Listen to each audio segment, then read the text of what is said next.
เวลา 9:39 นาทีขอเชิญร่วมพิธีสืบชะตาแบบล้านนาและส่งน้ำพระเจ้าทันใจ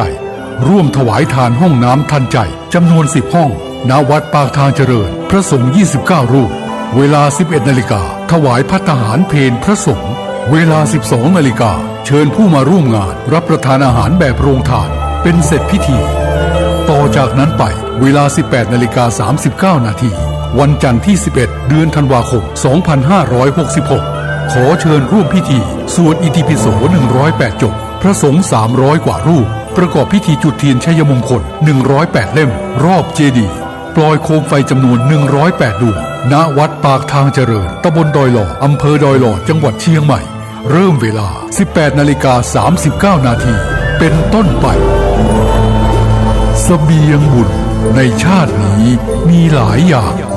เตรียมเดินทางข้างหน้าต้องหาก่อนยิ่งเดินทางหลายข้าต้องหาบขอนเครื่องกินนอนมากมายสะพายเต็มเสบียงบุญชาติหน้าไม่กลัวหนักเพียงรู้จักเก็บออมถนอมเข้มบุญกิริยาวัตถุลุอิ่มเอมจะปรีเปรตเต็มหลับด้วยธรรมาทั้งทานศีลภาวนานำพาให้สู่แดนไกลสวงสวรรค์สุขหันษาจะล่วงทุกข์ด้วยความเพียรด้วยปัญญาอภิญญาพาพ้นว่ายวนเวียนใครเสบียงบุญมีมากยามมอดหมอยกุศลช่วยส่งเสริมเพิ่มเสถียรเสบียงน้อยลอยหลั่งดังกำเกวียนดังแสงเทียนดวงน้อยคอยนำทาง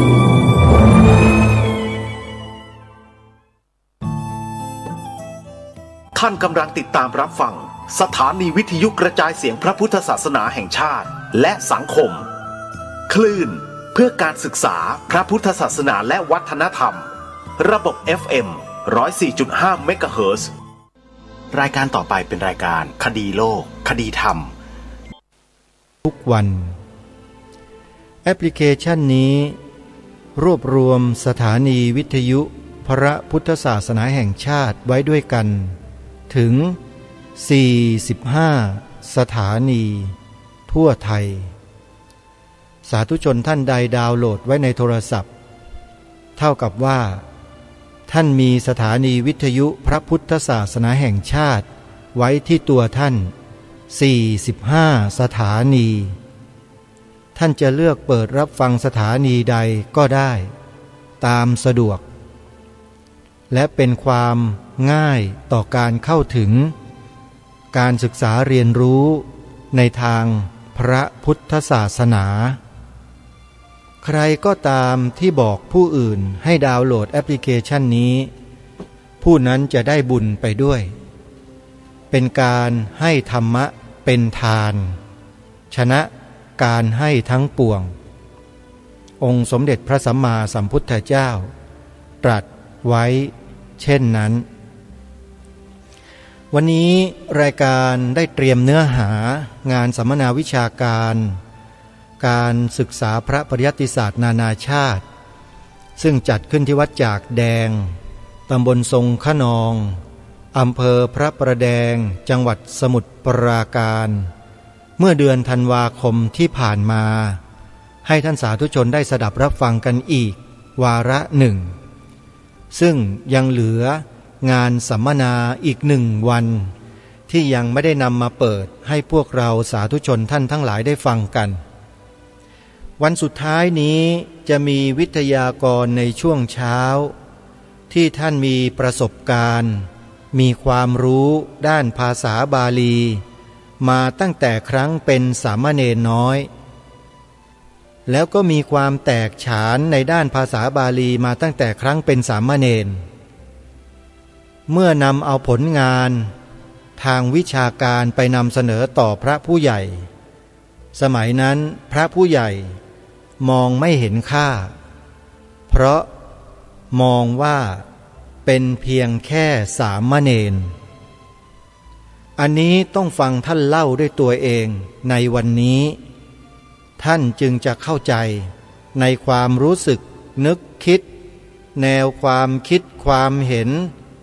ประเด็นต่างๆที่ท่านได้พูดในงานสัมมนาครั้งนี้ด้วยตัวเองจะทำให้ท่านทั้งหลายมองออกถึงอนาคตข้างหน้าของการศึกษาพระบาลีว่าควรจะให้เป็นไปในทิศทางใดจึงจะถูกต้องเหมาะสมที่สุดในการสืบสารพระพุทธศาสนานี่คือสิ่งที่ทางรายการต้องการให้ทุกท่านได้คิดได้วิเคราะห์ได้เจาะลงไปถึงความเข้าใจที่ผู้เป็นวิทยากรก็ดีพวกครูบาอาจารย์ต่างๆก็ดีที่ท่านได้มาจัดงานสัมมนาครั้งนี้ขึ้นเนี่ยต้องการให้ทุกท่านได้ทราบถึงแนวคิดของท่านแล้วมองให้เห็นปฏิปทาของท่านเหล่านี้ให้ชัดเจนว่าท่านทำอย่างนี้ไปเพื่ออะไรแล้วทำเพื่อใครทำไปแล้วได้ประโยชน์อะไรนี่แหละคือเป้าหมายของรายการคดีโลกคดีธรรมที่นำเนื้อหาสาระทางวิชาการด้านภาษาบาลีมาเปิดออกอากาศในช่วงนี้เพื่อต้องการให้พวกเราคนไทยที่นับถือศาสนาพุทธนี่แหละคิดกันอย่ามองแต่เพียงว่าเป็นเพียงแค่พระภิกษุสงฆ์กลุ่มหนึ่งเล็กๆที่มานั่งเป็นหนอนหนังสือมานั่งเรียนตำรับตำรามาอ้างตำรับตำรากันแค่นั้นไม่อยากให้มองเพียงแค่นั้นแต่อยากจะให้มองลึกลงไปกว่านั้นอีกมองให้เห็นถึงเจตนารมณ์ของท่านเหล่านั้นมองให้เห็นถึงเจตจำนงมองให้เห็นถึงอุดมคติ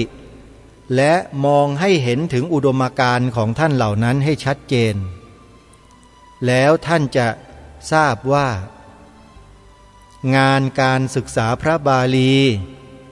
แผนกที่ครูบาอาจารย์ท่านจัดทำกันอยู่เนี่ยมีประโยชน์ต่อชาติบ้านเมืองยังไงท่านต้องฟังศึกษาเรียนรู้ทำความเข้าใจในสิ่งที่ทางรายการนำมาเปิดออกอากาศให้ท่านทั้งหลายได้ฟังกันถ้าท่านฟังกันแบบเผินๆไม่ได้ตั้งใจฟังท่านก็จะไม่ได้อะไรจากงานสัมมนาทางวิชาการครั้งนี้เลยจะไม่ได้อะไรเลยฮะแล้วมันก็ผ่านทิ้งไปเฉยๆประโยชน์และคุณค่าที่ควรจะได้จากการจัดงานที่ยากเย็นแสนเข็ญเช่นนี้เนี่ยมันก็จะไม่เกิดขึ้นเลยเพราะฉะนั้นวันนี้วันสุดท้ายแล้วของงานสัมมนาเมื่อวันที่15ตุลาคม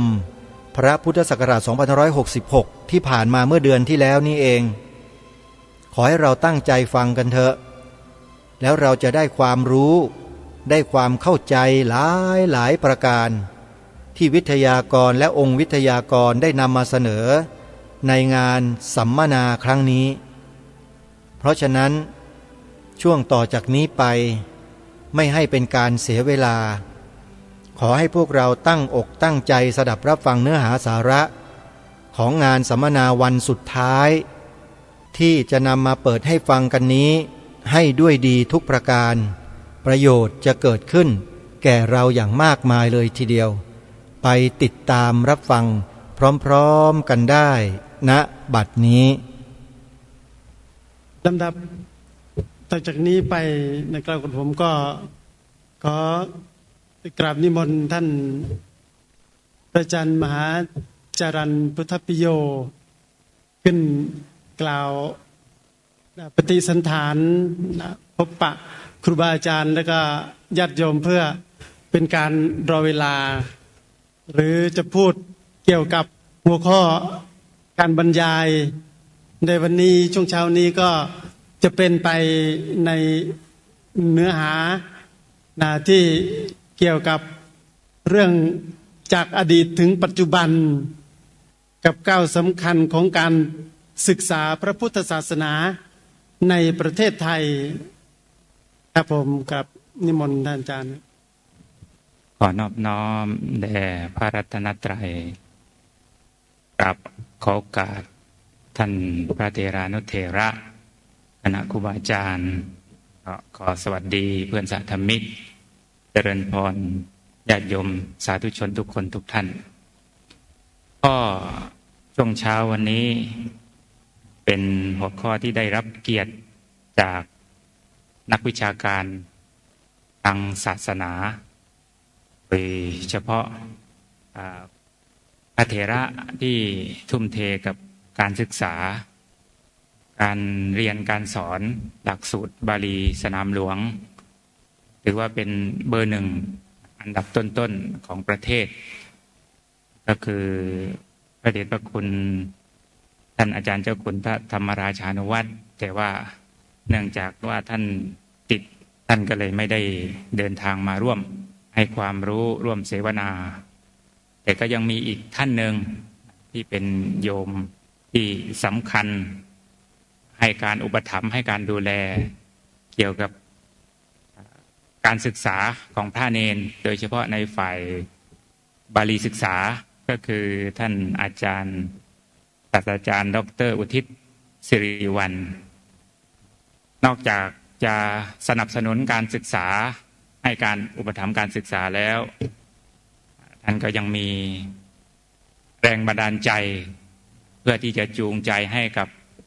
ท่านมีแรงจูงใจที่จะให้พระภิกษุสงฆ์ได้ศึกษาค้นคว้าเพื่อที่จะได้ความรู้ในเชิงลึกเกี่ยวกับ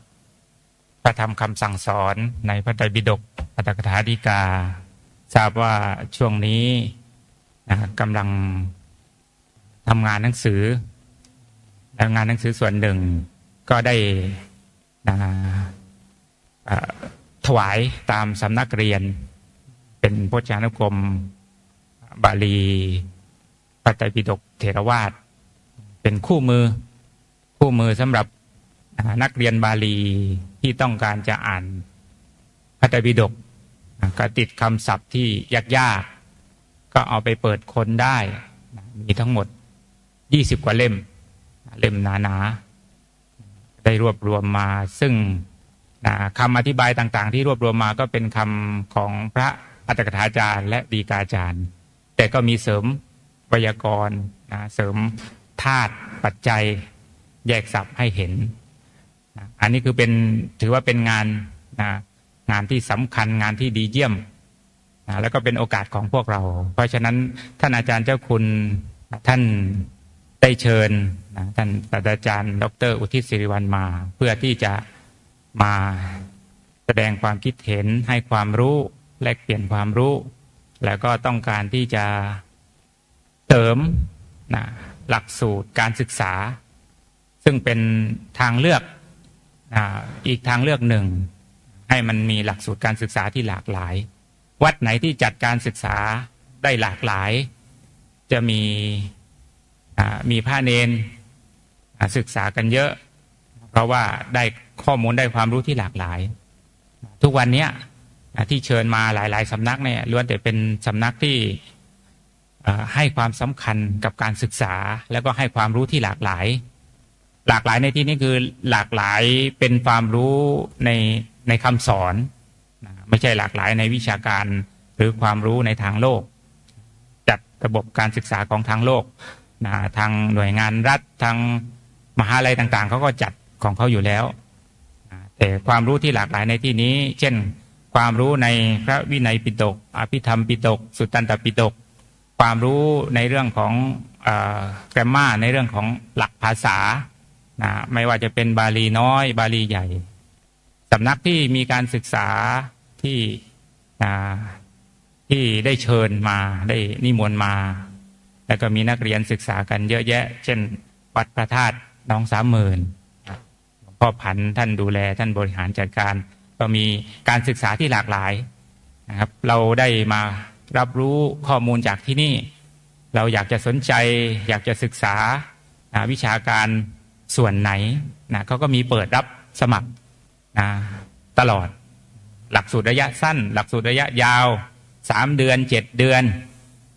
หลักสูตรพระวินัยก็มีหลากหลายนะเรียนเป็นขันธกะก็มีเช่นเรียนเฉพาะปริวาสขันธกะ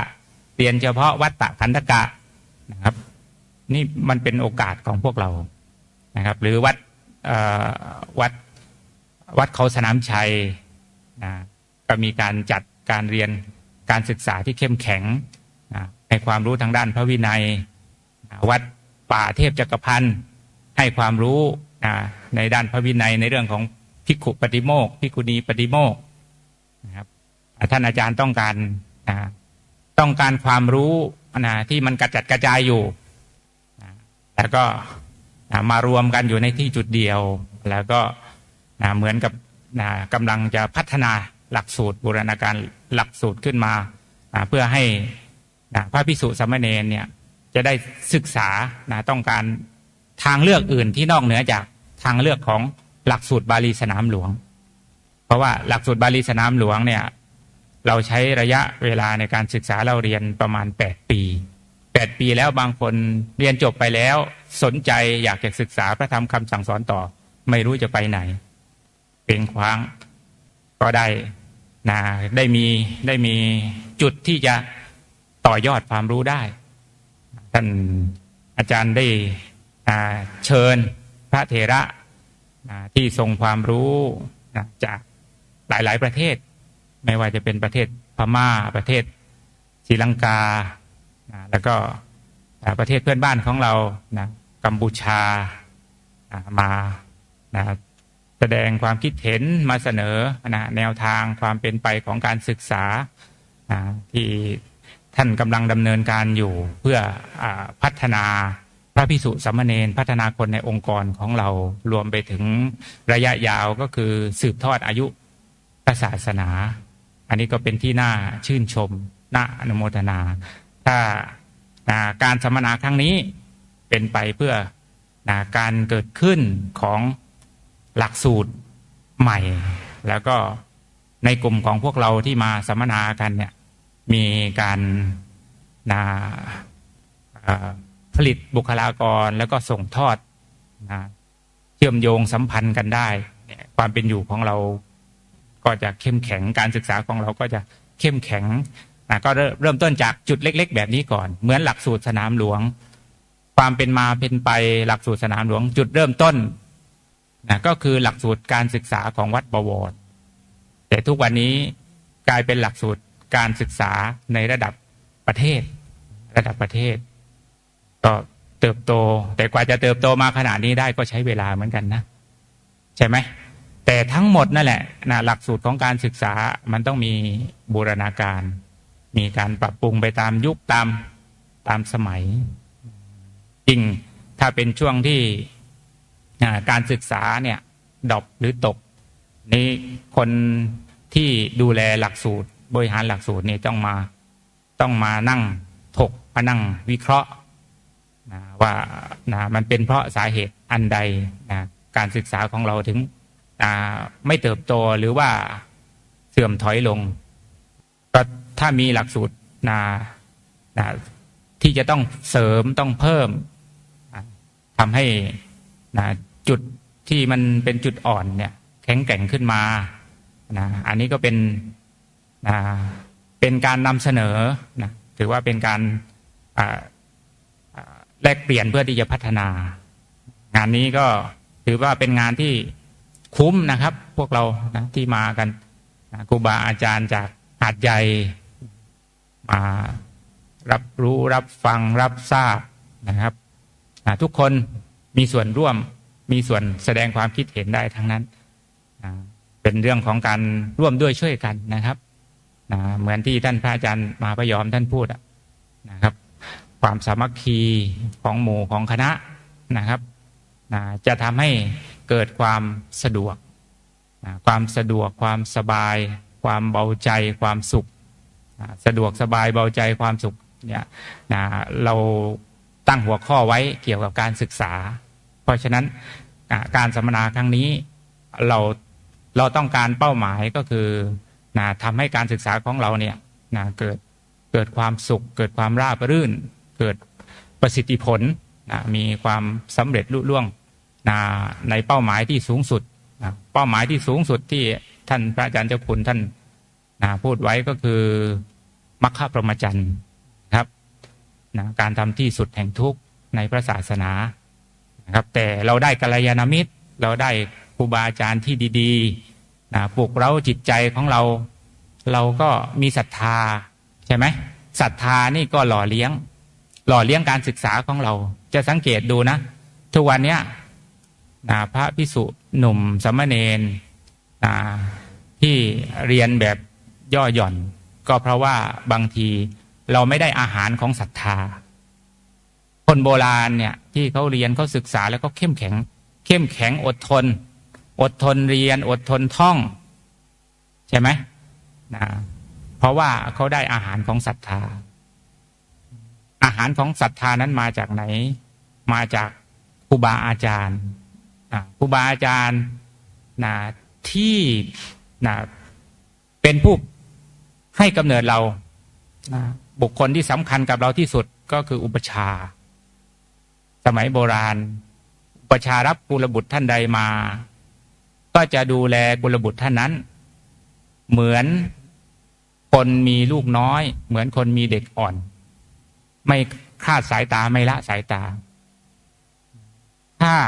เด็กที่เข้ามาบวชนั้นในเบื้องต้นข้อวัดยังไม่เรียบร้อยท่านจะไม่ปล่อยปละละเลย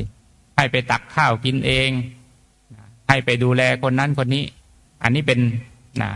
ป็นวิถีชีวิตที่โบราณอาจารย์ท่านฝากฝังแล้วก็ปฏิบัติกันมาพุทธเจ้าเล็งเห็นความเป็นอยู่ของพระเนรว่าเราจะต้องอยู่ในระบบแบบครอบครัว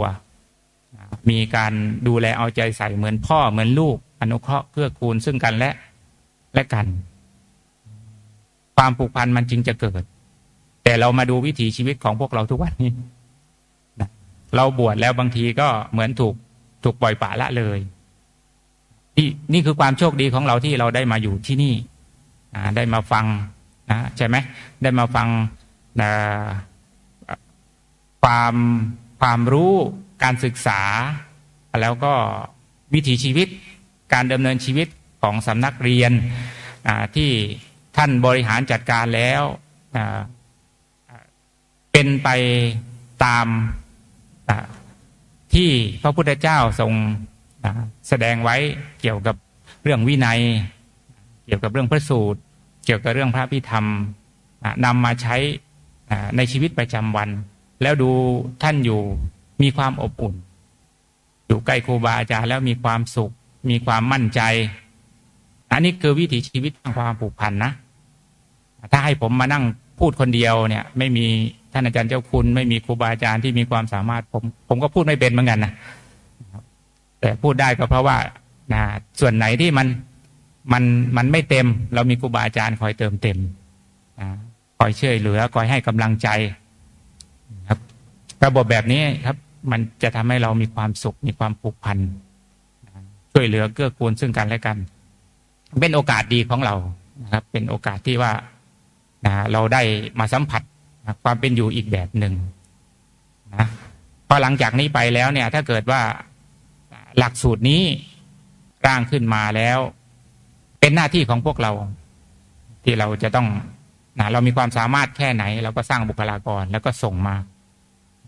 าให้ท่านได้ถ่ายทอดความรู้ต่อในหลักสูตรชั้นสูงหรือเราเองเราอยากจะมาเรียนมาศึกษาเพิ่มเติมในส่วนของวิชานั้นๆที่เราคิดว่าเรายังไม่ได้ศึกษายังไม่ได้เราเรียนนะครับวิชาที่สำคัญพื้นฐานในชีวิตของเราทุกวันนี้นะครับเป็นที่น่าเสียดายนะที่เราไม่ได้ศึกษานะครับโดยเฉพาะวิชาพระวินัยเพราะว่าโบราณอาจารย์เนี่ยเขาเริ่มจากพระวินัยปิฎกอย่างที่ผมบอกนะว่าพอบวชเข้ามาแล้วได้รู้ข้อวัดได้ศึกษาข้อวัดก็เพราะว่าอยู่กับอุปชาจะให้ความรู้แต่ไม่ได้ให้ความรู้ผ่านตำรานะเพราะโบราณอาจารย์ก็ให้ความรู้ผ่านความจำใช่ไหมให้ความรู้ผ่านความจำและประสบการณ์ชีวิตจริงครับแต่รุ่นเราเนี่ยนะครับเราถ่ายทอดกันด้วยตำราเมื่อถ่ายทอดกันด้วยตำราก็ต้องเอาตำรามาเรียนมาศึกษาครับแต่ว่าเบื้องต้นจริงๆนะผู้ที่เข้ามาสู่ธรรมวินัยนี้ควรจะได้ศึกษาได้เล่าเรียนก่อนก็คือพระวินัยครับเพราะพระวินัยนี่เป็นวิถีชีวิตของพระเป็นวิถีชีวิตของนักบวช เสียดายเราเข้ามาในศาสนาเนี้ยถ้าเราจะเรียนบาลีเราเริ่มต้นจากอะไรครับเราเริ่มต้นจากไวยากรณ์หลักภาษาใช่ไหมนะครับเราเสียเวลาอยู่กับไวยากรณ์อยู่กับหลักภาษาก็เป็นปีแล้วก็เมื่อได้ความรู้จากไวยากรณ์จากหลักภาษาแล้วเราก็ไปแปลธรรมบทเราก็ได้พระสูตรนะครับพระสูตรแต่จริงๆในธรรมบทมีข้อวัดเยอะแยะมากมายนะมีพระวินัยสอดแทรกอยู่ในนั้นแต่ถ้าเราแปลแล้วเรามุ่งสอบเราก็จะไม่ได้อย่างอื่นเลยเพื่อจะได้แค่ภาษาเรียนอีกปี2 ปีเราก็ไปเรียนมงคลสูตรมงคลทิปณีแต่มงคลทิปณีก็มีพระวินัยสอดแทรกอยู่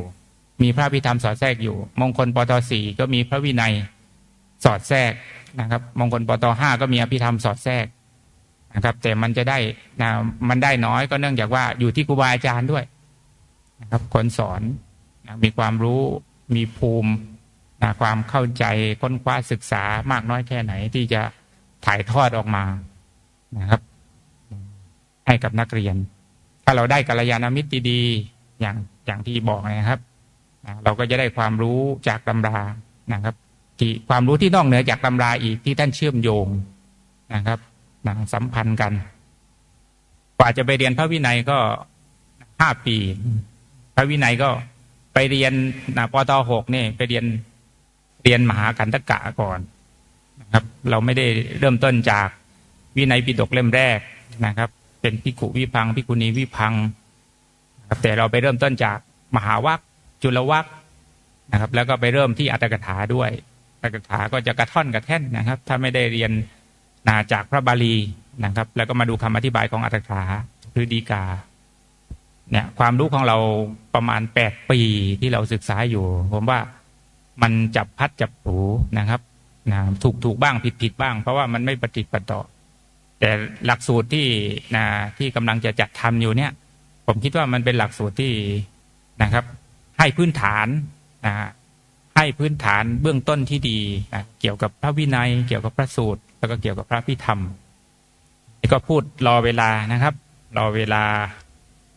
นี่ก็ให้ท่านอาจารย์ได้พูดคุยต่อดีกว่านะครับให้ท่านอาจารย์ได้ครับเผื่อท่านมีแง่มุมแง่คิดนะครับนำเสนอนะครับเกี่ยวกับวาระการประชุมเมื่อวานนะครับก็จริงๆแล้วในเรื่องของการศึกษานะโดยเฉพาะที่ท่านจรัญได้นำเสนอการศึกษาของคณะสงฆ์ณปัจจุบันนะจริงๆแล้วก็คือมีนักธรรมนำหน้าแล้วก็ตามด้วยการเรียนบาลีจริงๆก็คือทำไมต้องเอานักธรรมนำหน้าวัตถุประสงค์ก็คือการเรียนนักธรรมเนี่ยเป็นการเรียนด้วยภาษาไทยมีบาลีผสมยุคแรกเนี่ยนักธรรมเนี่ยจะมีบาลีคำแล้วก็คำแปลไทยแล้วก็มีคำขยายก็คือนักเรียนที่เรียนจบนักธรรมในสมัยก่อนเนี่ยนักธรรมตรี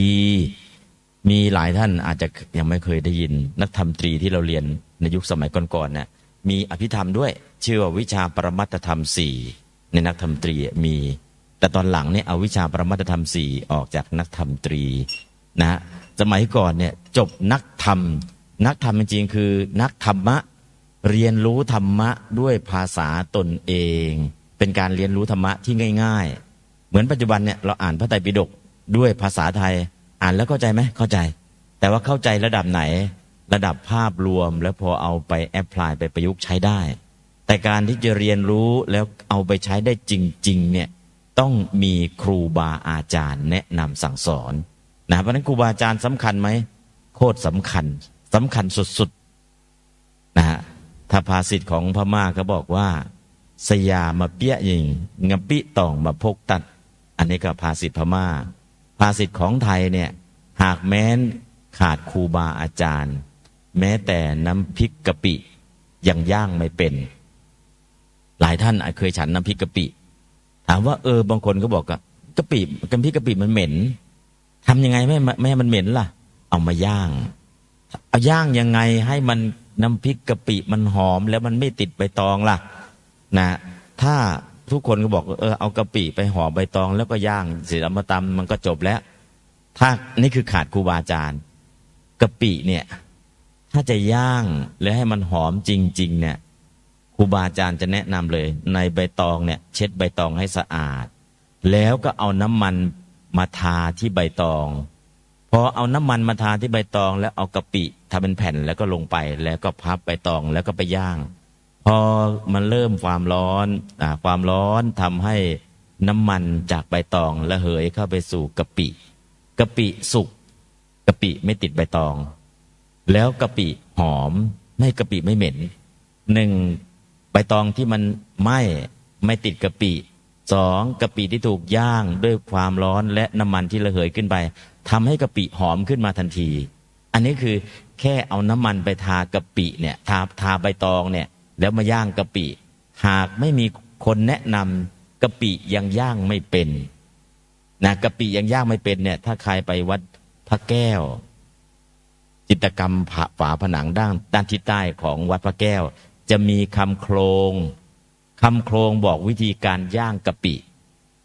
มันเกี่ยวอะไรกับคำโครงย่างกะปิแล้วมาเขียนอยู่ที่ภาพจิตรกรรมฝาผนังวัดพระแก้วบอกถึงความสำคัญว่าหากแม้นขาดครูบาอาจารย์แม้นกะปิยังย่างไม่เป็นถ้าท่านใดไปวัดพระแก้วอย่าลืมนะด้านทิศใต้จะมีคำโครงแบบนี้อยู่นะไปอ่านชี้ให้เห็นความสำคัญของครูบาอาจารย์เนี่ยครูบาอาจารย์น่ะท่านให้ความรู้เราไม่มากหรอกแค่25%จากครูบาอาจารย์ที่ให้เราเนี่ยมีความสำคัญสุดๆอุปมาเหมือนการย่างกะปิมาทำน้ำพริกกะปินี่แหละถ้าไม่มีใครแนะนำก็เห็นเขาย่างกะปิก็เอากะปิมาใส่ใบตองแล้วก็ย่างเสร็จแล้วใบตองก็ไหม้ติดกะปิก็ดำกะปิก็ไม่ได้หอมอย่างที่คิดทำไมคนอื่นเขาย่างกะปิแล้วมันหอมแล้วใบตองมันไม่ติดกะปิล่ะอ๋อแค่เช็ดใบตองให้สะอาดเอาน้ำมันมาทาที่ใบตองให้มันเปียกชุ่มนิดหน่อยเสร็จแล้วก็เอากะปิวางลงไปแล้วก็พับใบตองย่างพอมันสุกกะปิหอมแล้วก็ใบตองที่ไหม้ไม่ติดกะปิเอาไปตำน้ำพริกกะปิทุกคนรู้สึกเลยโอ้มันดีขนาดนี้เองเพราะฉะนั้นพม่าก็มีคำโครงแบบเดียวกันพม่าก็เขียนคำกลอนว่าสยามาเปี้ยยิงเงปิตองมาพกตัดหากแม้นครูบาอาจารย์ไม่ชี้แนะกะปิยังย่างไม่เป็นนะนิมนต์นะใครไปไหว้พระแก้วนะวัดพระแก้วด้านฝาผนังด้านทิศใต้มีคำโครงอย่างนี้อยู่นะอันนี้ก็จะเห็นความสำคัญมากเพราะนั้นก็คือองค์ความรู้ 25% จากครูบาอาจารย์ถึงจะให้ได้แค่ 25% แต่มีความสำคัญเป็นอย่างยิ่งแล้วอีก 25% ได้แล้วอีก 75% ไปไหนล่ะจากเพื่อนๆอีก 25% อีก 25% จากไหนล่ะจากตัวเราอีก 25%อีก 25% จากไหนล่ะการเวลาที่สั่งสมเพราะฉะนั้นองค์ความรู้เนี่ยอาจารย์เก่งมากเลยจบมาจากเมืองนอกโน่นนี่นั่นน่ะอาจารย์สอนดีสุดๆแต่ให้ความรู้ได้แค่ 25% นั่นคือองค์ความรู้จริงๆที่ครูบาอาจารย์ให้ได้อีก 75% เนี่ยเราเองเนี่ยต้องจุดไฟแห่งการเรียนรู้ให้ติดหลังจากนั้นล่ะเพื่อนๆจดไม่ทันลอกไม่ทันจดผิดจดถูกนะช่วงที่ผมไปเรียนธรรมาจริยะอยู่ที่ย่างกุ้งครูบาอาจารย์ก็จะบรรยายไม่ได้เขียนใส่กระดานนะครับเพราะมันเยอะก็จะมีการถามการอะไรต่างๆเนี่ยอาจารย์ก็จะพูดบรรยายนักเรียนต้องจดเป็นช็อตโน้ตนะผมเป็นชาวต่างชาติทำยังไงจะเขียนให้ทันที่ครูบาอาจารย์ท่านพูดอย่างเดียวเนี่ยต้องเขียนให้ทันต้องใช้ช็อตโน้ตเขียนช็อตโน้ตเขียนมันผิดหรือถูกล่ะเสร็จช็อตโน้ตเสร็จออกจากห้องเรียนรีบไปเทียบกับเพื่อนๆไอ้ผมจดเนี่ยมันถูกไม่ถูกถ้าไม่ถูกล่ะไปท่องจำเวลามาสอบตกแต่ถ้าถูกไม่ถูกออกห้องเรียนไปถามเพื่อนอันนี้ผมจดมันครบไหมครบไม่ครบพอครบไม่ครบเสร็จเอาที่จดไว้เนี่ยไปท่องจำให้ได้ทั้งหมดพอท่องจำทั้งหมดถึงเวลาจึงจะไปสอบได้คือความจำ 40% ความเข้าใจ 60% ไอ้ความเข้าใจ 60% เนี่ยต้องจดในขณะที่ครูบาอาจารย์บรรยายเพราะเนี่ยมีพระบาลีท่านก็จะเอาอัตถกถามาเอาดีกามาเอาโยชนามาเอานิสยมาท่านก็จะพูดบรรยายนักเรียนก็ช็อตโน้ตตามนะก็คือมือซ้ายเท้าพื้นคอแหงนมือขวาจดไม่มีโต๊ะเก้าอี้ดั้งดีๆอย่างนี้ครับนั่งพื้นพอนั่งพื้นเสร็จแล้วเนี่ยที่นั่งคืออาสนะแล้วต้องหูต้องฟัง มือต้องเร็วสายตาต้องเล็งไปที่ปากครูบาอาจารย์ท่านพูดคำไหนคือถ้าฟังบางทีเสียงเพี้ยนนิดเดียวหรือฟังไม่ชัดเนี่ยจดผิดพอจดผิดเอามาท่องผิดตกเลยสำคัญนะครับเพราะฉะนั้น25%ของครูบาอาจารย์เนี่ยมีความสำคัญสุดๆพอมีความสำคัญสุดช่วงที่ผมไปอยู่ใหม่ๆไม่รู้ธรรมเนียมที่อมรปุระนักเรียนร่วมห้อง25รูปวันแรกก็นักเรียนเต็มห้องวันที่2ลดลงวันที่3ลดลงวันที่4ลดลงพอถึงใกล้จะถึง1อาทิตย์นักเรียนเหลือไม่กี่องค์เกิดอะไรขึ้นผมก็ไม่รู้ธรรมเนียมที่นั่นท่านนักเรียนเริ่มลดลงเกินครึ่งห้องคนที่ถูกปลดคือครูบาอาจารย์เอ้าทำไมปลดครูบาอาจารย์ล่ะแสดงว่าเทคนิคไม่พอพอผมไปเรียนช่วงนั้นน่ะชั้นมูลตันอาจารย์จบธรรมาจริยะมาใหม่ๆจบมาใหม่ๆเลยจบชั้นสูงสุดใหม่ๆแล้วก็มาสอนชั้นมูลตันแต่ท่านความจำดีไหมดีท่านสอนเก่งไหมเก่งเทคนิคมีไหมไม่มีท่านสอนในท่องงี้อธิบายงี้สอนอธิบายเข้าใจแล้วก็ท่องสอนอธิบายก็ท่องแต่เทคนิคในการช่วยนักเรียนไม่มีพอนักเรียนพอผมไม่รู้ว่าท่านนักเรียนเริ่มถอยคนที่ต้องปลดคือครูบาอาจารย์ปลดไปทำอะไรปลดครูสอนเนี่ยไปเป็นผู้ออกปัญหาและตรวจข้อสอบครูสอนที่ได้ออกมาสอนหนังสือครูสอนที่มีเทคนิคแต่ครูตรวจปัญหาครูออกปัญหาอันนี้คือใครก็ตามที่จบมาตรวจถูกตรวจได้เอาไปออกปัญหาไปตรวจปัญหาแต่องค์ที่มาสอนเนี่ยต้องมีเทคนิคอะไรเทคนิคช่วยจำต้องแต่งกลอนเป็นต้องทำ PowerPoint เป็นแล้ว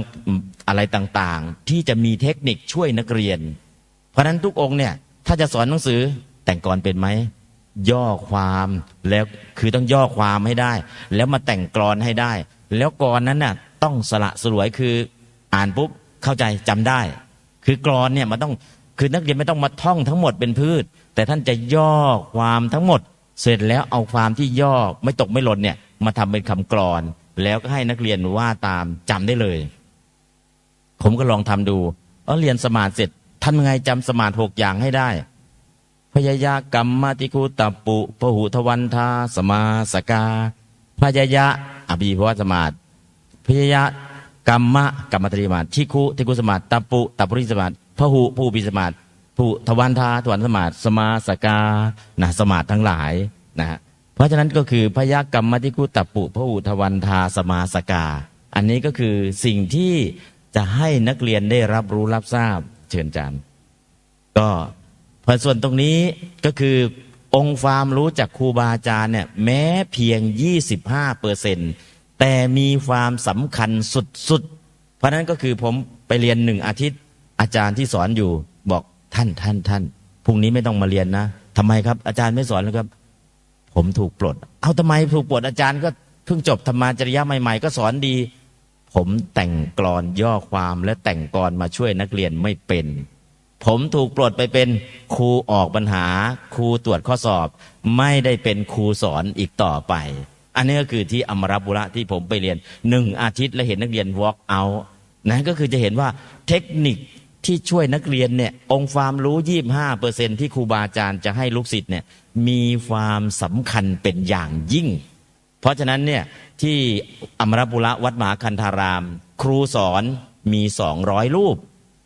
ครูสอน200รูปแต่ทั้งหมดสอนได้ทั้ง200รูปเลยไหมเปล่าสอนจริงๆเนี่ยประมาณสัก50รูปที่เหลือนอกนั้นเป็นครูออกปัญหาตรวจปัญหาเก็บคะแนนวัดผลทุกอาทิตย์แต่ครูที่มีคุณภาพครูนั้นออกมาสอนหนังสือครูทุกองค์ที่ออกมาสอน1ย่อความเป็น2แต่งกลเป็นทำ PowerPoint ทำอะไรแต่ที่ให้ช่วยนักเรียนเป็นคือครูต้องมีจิตวิทยาในการสอนมีองค์ความรู้ของวิชาครูมีจิตวิทยาในการสอนแล้วก็มีจิตวิญญาณในการสอนอันนี้ก็คือไปเห็นแล้วจริงนะถ้าไม่มีจิตวิทยาในการไม่มีเทคนิคในการสอนไม่มีจิตวิทยาในการสอนไม่มีจิตวิญญาณในการสอนก็เป็นได้แค่ครูออกปัญหาครูตรวจปัญหาครูนับคะแนนครูวัดประเมินผลซึ่งเป็นครูอีกระดับหนึ่งตอนนี้ประเทศไทยเราก็จะมี ครูชำนาญการครูปฏิบัติการครูผู้เชี่ยวชาญนะของไทยก็จะมีวัดครูเป็นลำดับเป็นเกรดไปอันนี้ก็ในเรื่องของการศึกษาเล่าเรียนนะครับเพราะฉะนั้นตรงนี้ก็อยากจะฝากว่า 25% ขององค์ความรู้ที่ครูมอบให้มีความสำคัญกับนักเรียนเป็นอย่างยิ่งเพราะฉะนั้นเนี่ยอยากจะให้ทุกองค์ไหนอยากจะสอนฝึกเรียนภาษาไทยและที่สำคัญครับเราเรียนภาษาเดียวมันจะยากวันไหนเรียนภาษาบาลีกับภาษาไทยคู่ขนานภาษาไทยครับก็ขอนำเสนอไวยากรณ์ภาษาไทยของอาจารย์กำชัยทองหล่อนะไวยากรณ์ไทยเนี่ยทำไมนำเสนอไวยากรณ์ไทยชุดนี้เพราะไวยากรณ์ไทยชุดนี้ไปเทียบเคียงกับไวยากรณ์บาลีเพราะฉะนั้นจะใช้สำนวนไวยากรณ์บาลีกับไวยากรณ์ไทยแล้วก็ทำให้คนไทยเข้าใจบาลีด้วยเข้าใจไวยากรณ์ไทยด้วยสองอย่างไปพร้อมกันเพราะฉะนั้นเรียนบาลีไวยากรณ์พร้อมกับไวยากรณ์ไทยสองไวยากรณ์เนี่ยถ้ามีความสามารถเพิ่มอีกหนึ่งไวยากรณ์อังกฤษอีกหนึ่งไวยากรณ์เรียน3 ภาษาครับไปได้เร็วเพราะฉะนั้นภาษาบาลีเราจะอ่านเป็นเราจะพูดเป็นเราจะสวดเป็นแล้วก็ทำให้ภาษามีชีวิตชีวาขึ้นมาจริงๆอันนี้มีความสำคัญเพราะฉะนั้นตรงเนี้ยนะถ้าใครทำได้ก็อยากจะนิมนต์นะทุกรูปทุกองค์เนาะนะผมอยากจะสอนบาลีจังทำไงดี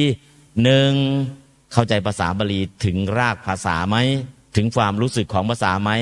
ถึงรากภาษาก็พวกธาตุเนี่ยความรู้สึกของภาษาอยู่ที่ไหนล่ะฉันทลักษณ์และอลังการะฉันทลักษณ์ก็ดีอลังการะก็ดีจะบอกถึงความรู้สึกถึงอารมณ์ของภาษาคือใส่ชีวิตให้กับภาษาได้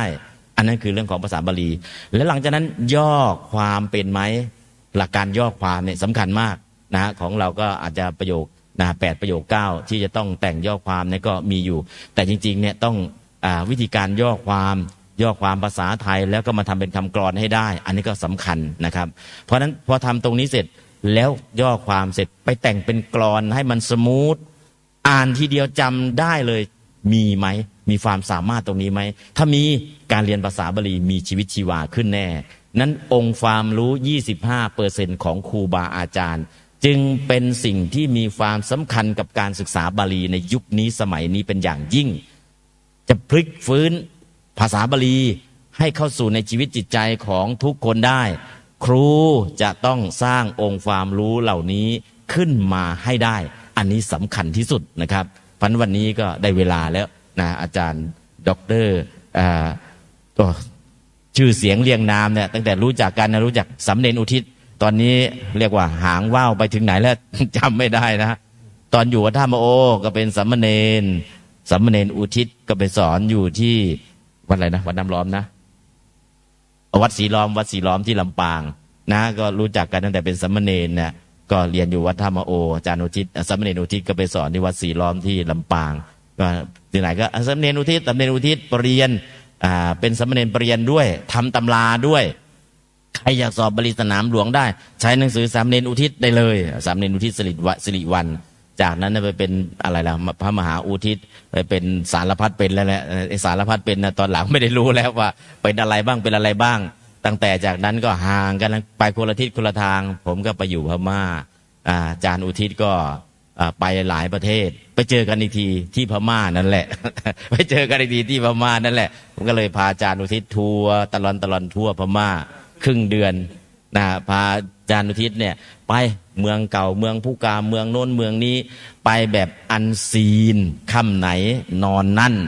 แล้วก็ไปวัดที่เขาไม่ค่อยไปนั่นแหละนะไปแบบอันซีนเลยก็เรียกว่าตะลุยเมียนมา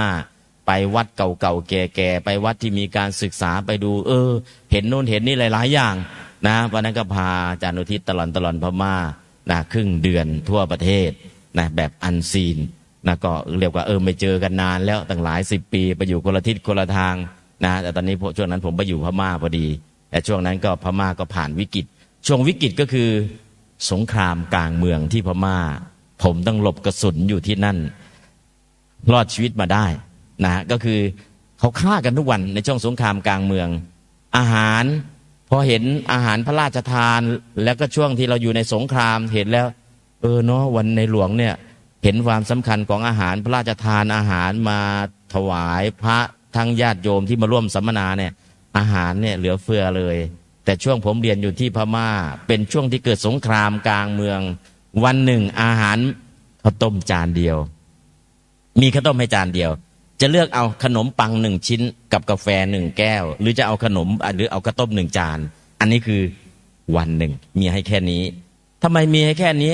มันเกิดสงครามกลางเมืองไม่มีสิทธิ์เลือกมีสิทธิ์ได้แค่นี้แหละเพราะฉะนั้นเนี่ยช่วงเกิดสงครามกลางเมืองเนี่ยวิ่งหลบกระสุนไปเรียนหนังสือไปอาหารก็มีพอประทังชีวิตเรียกว่าสุดๆแต่ก็ผ่านสงครามมาได้ผ่านความอดอยากมาได้แล้วก็มาเจอโอ้ช่วงนี้อาหารสมบูรณ์จริงๆนะว่าก็เรียกว่า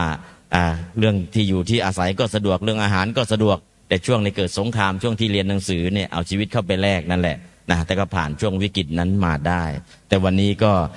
ได้เวลาที่อาจารย์ดร.อุทิศเป็นศาสตราจารย์ด้วยใช่ไหมเป็นศาสตราจารย์ด้วยเป็นสารพัดเป็นนะเดี๋ยวเป็นอะไรบ้าง เดี๋ยวให้อาจารย์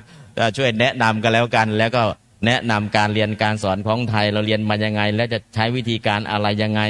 นะให้ประสบความสำเร็จมองอดีตแล้วก็ปัจจุบันแล้วอนาคตเราจะเดินไปในทางไหนเพราะนั้นวันนี้ก็แนะนำย่อๆแต่เพียงเท่านี้ก่อนเดี๋ยวให้อาจารย์ได้ใช้เวลาเต็มที่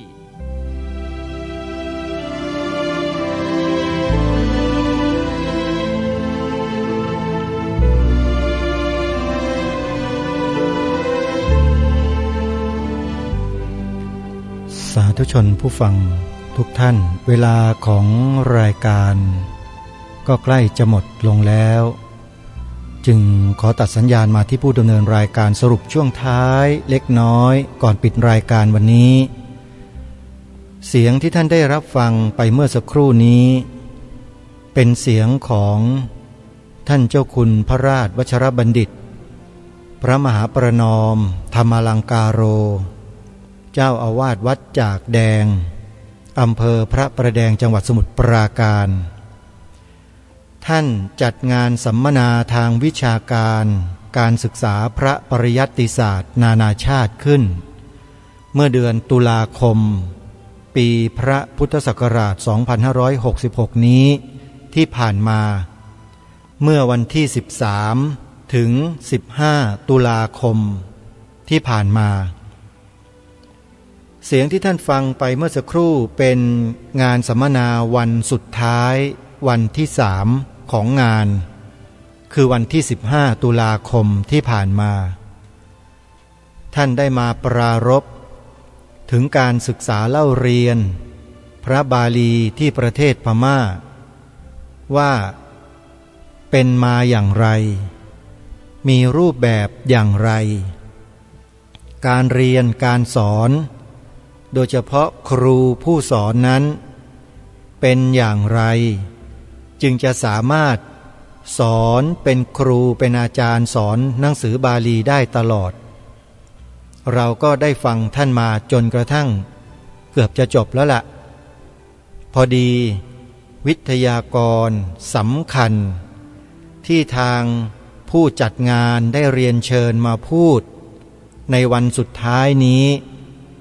เดินทางมาถึงแล้วก็กำลังจะขึ้นพูดแต่เผอิญเวลาของรายการหมดลงซะก่อนก็เลยขอยกยอดไปเป็นวันพรุ่งนี้เราค่อยมาติดตามรับฟังกันศาสตราจารย์ด็อกเตอร์อุทิศสิริวัลย์ท่านจะมาพูดถึงเรื่องการเรียนบาลีในอดีตการที่ท่านพยายามที่จะส่งเสริมจะพัฒนาการเรียนการสอนพระบาลีในประเทศไทย